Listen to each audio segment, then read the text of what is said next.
Amen. Amen. Est-ce qu'on peut acclamer le Seigneur? On acclame Jésus. On acclame le Tout-Puissant. On acclame la révélation du Père. On acclame le Fils de Dieu. On acclame la lumière du monde. Gloire à ton nom, Jésus. Amen. Amen. Voilà, nous continuons donc avec notre merveilleux thème intitulé l'accomplissement des promesses de Dieu dans ma vie. Et donc pendant cette semaine, Dieu nous a conduits dans le livre du prophète Habakkuk.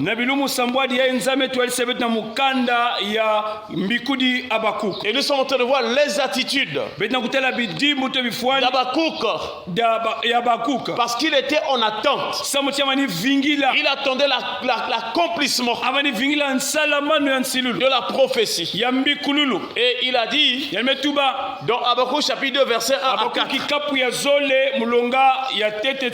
j'étais à mon poste, je me tenais sur la tour, je veillais pour voir ce que l'Éternel me dirait et ce que je répliquerais après ma plainte. L'Éternel m'adressait la parole et il dit, écris la prophétie, grave-la sur des tables afin qu'on la lise couramment, car c'est une prophétie dont le temps est déjà fixé. Donc le temps est déjà fixé. Elle marche vers son terme et elle ne mentira pas. Si elle tarde, attends-la, car elle s'accomplira. Elle s'accomplira certainement. Est-ce qu'on peut acclamer la parole du Seigneur? Et donc c'est ce texte qui nous montre les attitudes d'une personne qui s'attend à l'accomplissement des promesses. Nous avons pris le verset 1. Et là nous voyons comment il se positionnait. Il était à son poste. Il veillait. Et ce soir nous voulons voir une autre chose. Habakkuk dit, je me tenais sur la tour. Est-ce qu'on peut acclamer le Seigneur? En tant qu'enfant de Dieu, en tant que chrétien, nous devons nous tenir aussi. Alléluia. Il y a des textes dans la Bible où on nous demande de se tenir debout. Chers frères et sœurs, mais Habakkuk, il se tenait sur la tour. Tenir ou se tenir veut dire quoi? C'est être attaché. C'est être fixé. C'est se maintenir dans la même position. Est-ce qu'on peut acclamer le Seigneur? Tu dois te maintenir dans la même foi. Quels que soient les vents de ce monde, quelles que soient les tentations, tu ne dois pas changer de direction. Tu dois rester sur la voie droite. Habakkuk s'attendait à l'accomplissement de la promesse. Dieu lui a dit que même si la prophétie tarde, attends-la. Je ne sais pas dans ta vie, tu es en train d'attendre. Tu es en train d'attendre combien d'années? Le Seigneur te dit ce soir, attends-la, attends-la, car elle ne mentira point. Si elle tarde, attends-la, car elle s'accomplira. Elle s'accomplira certainement. Alléluia. Amen. Chers frères et sœurs, se tenir sur la tour, c'est être solide. C'est ne pas céder, ne pas se défaire, résister à l'épreuve du temps. Est-ce qu'on peut acclamer le Seigneur? L'épreuve du temps, c'est ce qui nous fait voir que mais le temps est passé. Est-ce que tu tiens toujours debout? C'est ce que l'ennemi parfois se pose comme question. Est-ce que lui continue toujours à prier? Est-ce qu'il est toujours fidèle? Fais attention à l'épreuve du temps. J'aimerais te dire, si tu veux voir la commission de la promesse, tu ne dois pas regarder des choses dans la vue. Tu dois regarder des choses dans la foi. Car physiquement ou dans des vies humaines, quelquefois on peut penser que le temps est passé. Le calendrier de Dieu est différent du calendrier des hommes. Alléluia. Chers frères et sœurs, nous croyons que l'Éternel est le maître des temps et des circonstances. Il y a un temps favorable pour l'accomplissement de la promesse dans ta vie. Il y a un temps fixé par Dieu. Il y a un temps convenable. Sois fidèle, sois patient. Attends-la, elle s'accomplira. Alléluia. Chers frères et sœurs, donc Éphésiens chapitre 6, le verset 13, il est écrit: c'est pourquoi prenez toutes les armes de Dieu afin de pouvoir résister dans le mauvais jour et tenir ferme après avoir tout surmonté. Chers frères et sœurs, nous devons tenir ferme car le monde est dans le mauvais jour. Le monde est dans le mauvais jour. Pour entrer dans la promesse,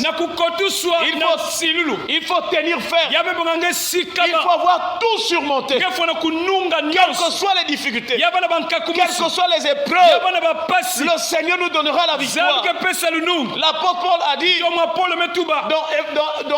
dans Romains chapitre 5, à partir du verset 3, il dit: bien plus que nous nous glorifions même des afflictions, sachant que l'affliction produit la persévérance. La persévérance, la victoire dans l'épreuve. Et cette victoire, l'espérance. Est-ce qu'on peut acclamer le Seigneur? Alléluia. Amen. Il dit: je me tenais sur la tour. Quelle est l'image de la tour? Que signifie la tour? Nous avons un passage qui nous donne l'image aussi de la tour. En dehors des constructions architecturales. Alléluia. Proverbe chapitre 18. Le verset 10. Il est écrit: le nom de l'Éternel est une tour forte. Le juste s'y réfugie et se trouve en sûreté. Est-ce qu'on parle avec le Seigneur? Le secret d'Abakouk, il se tenait sur une tour. C'était l'image de la confiance. La confiance dans le nom de l'Éternel. Si tu veux voir l'accomplissement de la promesse dans ta vie, tu dois avoir confiance en un seul nom, le nom de l'Éternel. Mais ce nom-là, c'est une personne. C'est cette personne qui est venue dans ce monde. Il a souffert à la croix. Il s'est livré. Il a accepté la mort. Il s'est dépouillé. Il a obéi jusqu'à la mort de la croix. C'est la personne de Jésus-Christ. C'est lui l'Éternel. Car avant qu'il ne naisse, Ésaïe voyait ces choses. Ésaïe a dit dans Ésaïe chapitre 9, le verset 5, il dit: car un enfant nous est né. Pendant qu'Ésaïe parle, Jésus n'était pas encore né. Mais comme c'est un prophète, il voyait les mystères. Il voyait dans le plan de Dieu. Il voyait ce qui devait arriver. Ésaïe dit: car un enfant nous est né, un fils nous est donné. On l'appellera admirable, conseiller, Dieu puissant, Père éternel, prince de paix. Alléluia. Le nom de l'Éternel, c'est le nom de Jésus. Chers frères et sœurs, si tu as confiance au nom de Jésus-Christ, les promesses vont s'accomplir.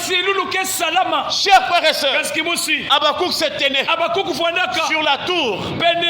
Il savait que, ayant confiance en l'Éternel, la prophétie s'accomplira. Il y a un homme en Israël, il s'appelle David. Dans son temps ou bien dans sa période ou dans sa génération, il y a eu quelque chose de grave. C'est qu'un géant s'était levé contre Israël. Et à l'époque de David, il y avait souvent des guerres ou des combats entre Israël et les Philistins. Et il fut un temps dans le camp des Philistins, un géant. La Bible présente comme le géant de Gath. Sa taille était au-dessus de tout le monde.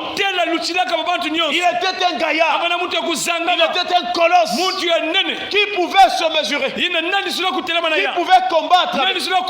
Chers frères et sœurs, lorsque Goliath est sorti des rangs de l'armée, à la vue de sa taille, et le roi Saoul et l'armée d'Israël, tous se cachaient. Et l'un et l'autre pouvaient dire à est-ce que tu as vu cet homme qui ira se battre avec lui? Et Goliath, pendant 40 jours, il disait à Israël, donnez-moi un homme qui va se battre avec moi. C'était un défi. Et une autre fois, pendant qu'il parlait, David était venu. Alléluia. Lorsque David est arrivé, le secret de David, il avait confiance dans le nom de l'Éternel. Alléluia. Chers frères et sœurs, si tu as confiance au nom de Jésus, quelle que soit la taille, le nombre de tes adversaires, ils vont fléchir au nom de Jésus. Alléluia. Chers frères et sœurs, David a dit à Saoul, ton serviteur ira se battre avec lui. Alléluia. Et le jour où il y a eu rencontre, le combat va se déclencher entre David et Goliath. David dit aux Philistins, dans 1 Samuel chapitre 17, le verset 47,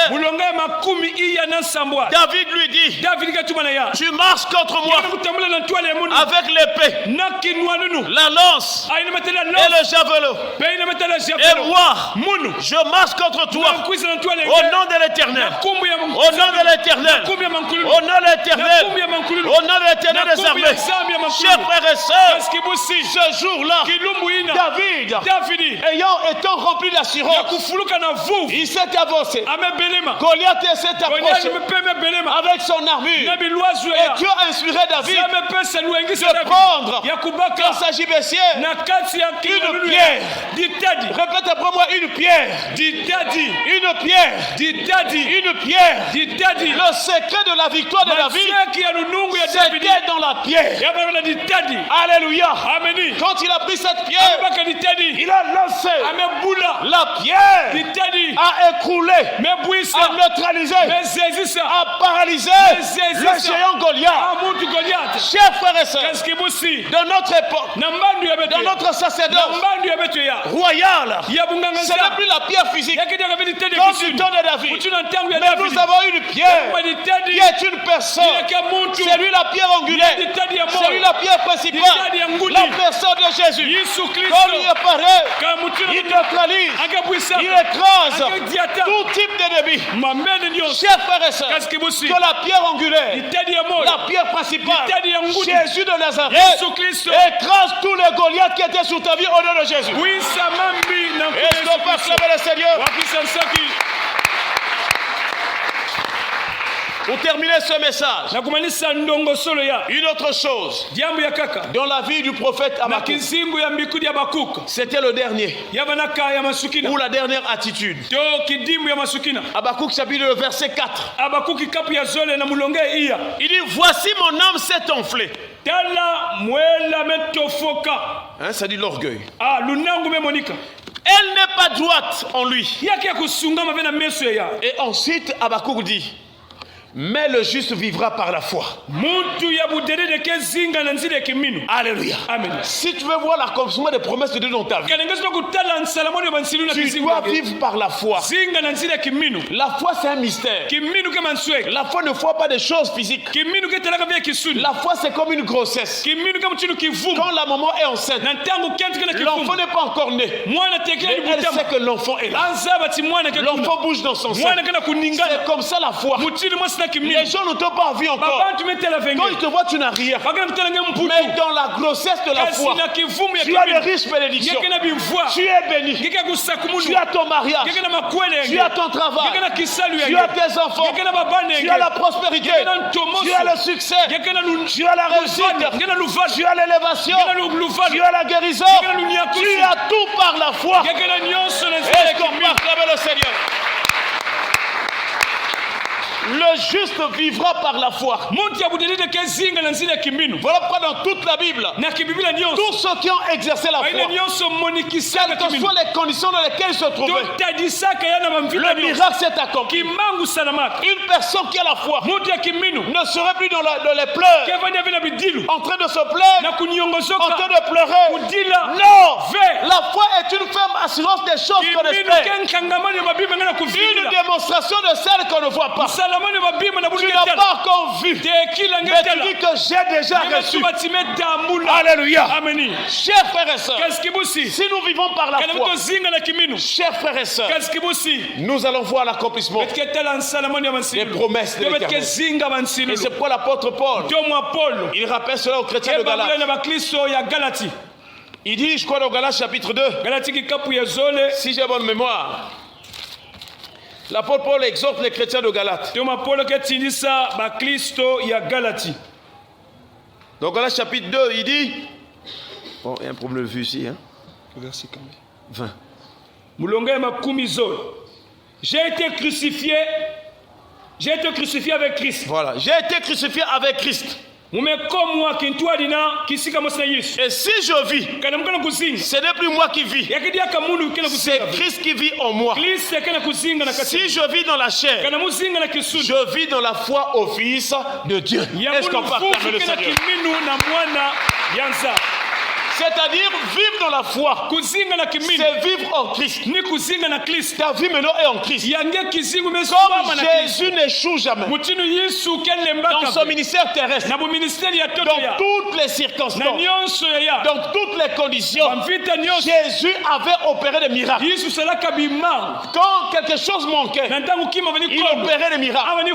Il a opéré des miracles d'abondance. Et ce soir nous prions que le Seigneur t'accorde l'abondance. Il a opéré des miracles de guérison. Il a opéré des miracles de résurrection. Que tout ce qui était mort en toi ressuscite au nom de Jésus. Reçois ton miracle au nom de Jésus. Par la foi en Jésus-Christ, que la gloire de Dieu descende sur toi. Que la gloire de Dieu se manifeste en ta faveur. Et que les miracles s'accomplissent. Que les miracles te suivent. Que les miracles te suivent. Que tu sois à gauche, que tu vives les miracles. Que tu sois à droite, que tu vives les miracles. Que tu sois devant toi, tu vives les miracles. Derrière toi, les miracles dans tes relations, dans ta famille, dans tes prières, dans tout ce qui te concerne. Vis les miracles au nom de Jésus. Est-ce qu'on peut acclamer le Seigneur?